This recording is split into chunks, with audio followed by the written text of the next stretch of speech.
Yo, what's going on everybody? GZTV back with another video, and in today's video we are going to be talking about the NBA action that transpired on March 30th. It's March 31st, but I didn't really have time last night to do it. I usually just do it the day after anyways, except if it's on the weekend because I actually have time to stay up late, watch the night games. But yeah, we had, I think, 11 games on last night. There were some pretty interesting games, pretty shitty NBA reffing, and now I'm going to sound pretty biased as a Celtics fan, but personally I thought the reffing was pretty ass in our game, and I'm going to talk about that. We're just going to get that out of the way first so we can talk about the rest of the NBA action. Jimmy Butler scores 24 to help Heat fend off the Celtics by 8. Very bad reffing. I don't know how you can take a charge when you're backpedaling. The smallest contact being called fouls. You know, the NBA is soft. This is nothing new, obviously. Now, I think the Celtics played a damn good game, but there's no way we should have lost this game. I mean, obviously the fouls were pretty similar, to be honest, but some of the fouls that they called definitely cost us some of the game. But, I mean, shout out to Miami. I guess a win is a win for them. But looking at the box score here, 24 for Jimmy Butler.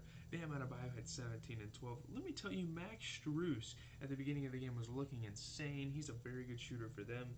But 24 for Butler, 17 and 12 for Bam, 23 for Kyle Lowry, and 12 and 10 for my boy Tyler Hero off the bench again. My playoffs, my championship, he's helping me a decent amount there. Not as good as he usually plays, but looking at the Celtics side, you had 23 for Jason Tatum. Really good rebounding for us, honestly, and 28 and 10 for Jaylen Brown. But shout out to Al Horford, he had 15 rebounds.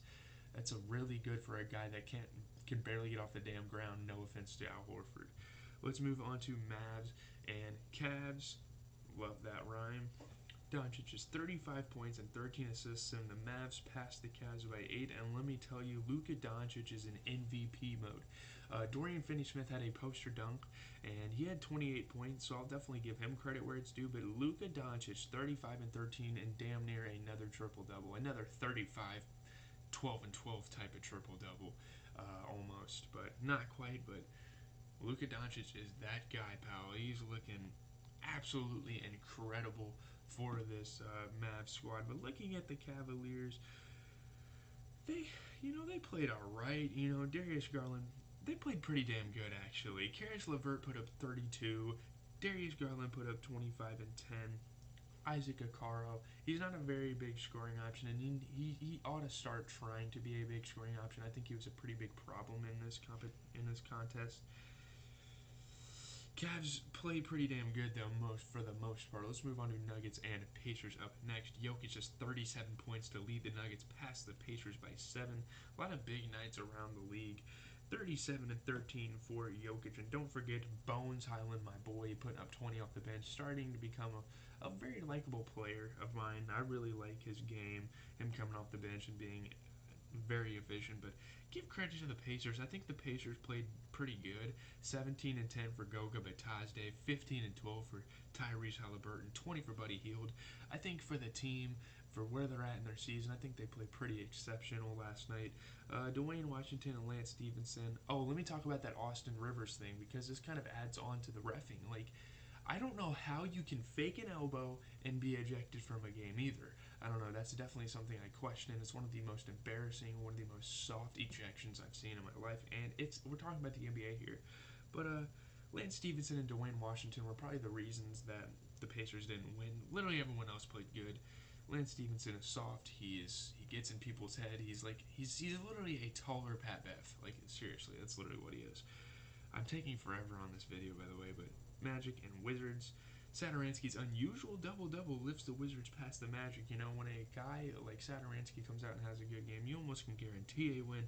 But looking at the Magic, Franz Wagner had 28. That's about the end of it. Okiki had a solo night with 6 points. He could definitely do better than that. But let's just look at the Wizards. We're focusing on the Wizards. The Wizards were the victors of the day. 35 points for Porzingis. My goodness, Porzingis has definitely elevated his game, and I think they're still in that play-in position. 25 points for KCP, 13 assists, 10 rebounds for Satoransky. That's like a Draymond Green type of stat line. That's very impactful when it comes to winning basketball games. So shout out to Satoransky, man. That's awesome. Let's move on to the Hornets in next. We still have a decent amount of games left. Bridges and Ball helped the Hornets to an 11-point win over the Knicks. They're a damn good team. The Hornets are really good. You know, they've definitely arisen as a possible playoff contender, maybe even get a playoff spot. I doubt it, but you never know here. 31 points for Miles Bridges, 20 and 15 for LaMelo. Can't forget that 21 for Kelly Oubre off the bench, off of 8 for 11 shooting, 4 for 7 from 3. He only missed 3 shots, and they were all 3-pointers. Give credit where it's due. Looking at the Knicks side, though, I mean, you had Julius Randle putting up 21, 12 and 12 for Alec Burks, 30 for R.J. Barrett, or 25 for R.J. Barrett, 30 for Evan Fournier. So I think the Knicks played a pretty good game. I think Mitchell Robinson not being a scoring option is kind of a liability for them. When you take 4 shots in 34 minutes, I definitely think that's a liability. But moving on here to Timberwolves and Raptors. I gotta kind of go a little quicker. Siakam has a triple double. Raptors beat the Timberwolves by 23. Timberwolves had 20, or Edwards had 24. Karl Anthony Towns at 16 and 10. I'm gonna go a little quicker here. I don't think they necessarily played that bad. I mean, you might want to expect a little more out of like Pat Bev, but I don't think they played bad here. Their bench didn't do as much. Yeah, triple double for Pascal, 12, 13, and 10. Can't forget 22 for OG Anunoby, 29 for Gary Trent. This is a really good Raptors team, so I wouldn't be too ashamed if I was a Timberwolves fan. Moving on to Kings and Rockets. Kings use a balanced scoring attack to beat the Rockets by 3. I don't know if they're still in contention for a play-in, maybe. But looking at the Kings, Trey Lyles had 24. Damian Jones had 24, and Davion Mitchell had 24. A trio of 24. Shout out to Kobe. Looking at the Rockets, man, KPJ played his ass off. He had 30, 12, and 12. Jalen Green had 32. Off the bench, you had Bruno Fernando having 17 and 10. Shout out to that guy. But again, Gus Matthews is slowing this Rockets franchise down, having 3 points in 28 minutes. I think that's just a big liability. But let's just move on to Hawks and Thunder. I guess they don't really care. They're probably tanking at this point. Hawks Thunder. Trae Young scores 41 as the Hawks beat the Thunder by 18. Wasn't really a contest. I mean, yeah, 41 for Trae Young. TLC had, he didn't really play that good. Kevin Huerter had 20. Bogdanovich had 20. That's starting to become a norm for guys like him, guys like Hero, guys like Jordan Clarkson coming off the bench. We have a lot of bench hoopers in the league. Waters, I'm not sure who Lindy Waters III is, but for the Thunder he had 25 points. Krejci definitely could have had more than 9 points in 35 minutes, but that's kind of whatever. You don't really expect much out of guys like him. Grizzlies, Spurs are up next, though. I was really hoping the Spurs would win this one, but shout out to the Grizzlies. They beat the Spurs by 1. They clinched the number 2 seed in the West, so pretty much the top 2 seeds are secure in the West. Now other teams are fighting for the playoff spots, 3 to 6. But looking at the Grizzlies, you had 21 for Dillon Brooks, 25 for Trey Jones. Spurs, they played pretty good. I mean, 23 for Keldon Johnson, 33 and 13 off of DeJounte Murray, ties his career high. I mean, Primo didn't score a single point at Joshua Primo, I think is his name. He could have scored a little more, but it's kind of whatever. Again, I wanted the Spurs to win to keep that play-in stuff. But we'll see what the Lakers do tonight. If they lose, that game didn't matter, really. They're playing the damn Jazz, so I don't know. It's not looking very good there. Looking at the Suns and Warriors, this is a big headline. Booker and Paul deliver at the end. Suns hold off the Warriors by 4. No matter what circumstance the Suns are put in, I guess they can just win basketball games and give credit where it's due. 22 for Mikal Bridges, 16 and 16 for Ayton, 22 for D-Book. You look at the Warriors, you had 38 for Jordan Poole. Jordan Poole carried the damn team.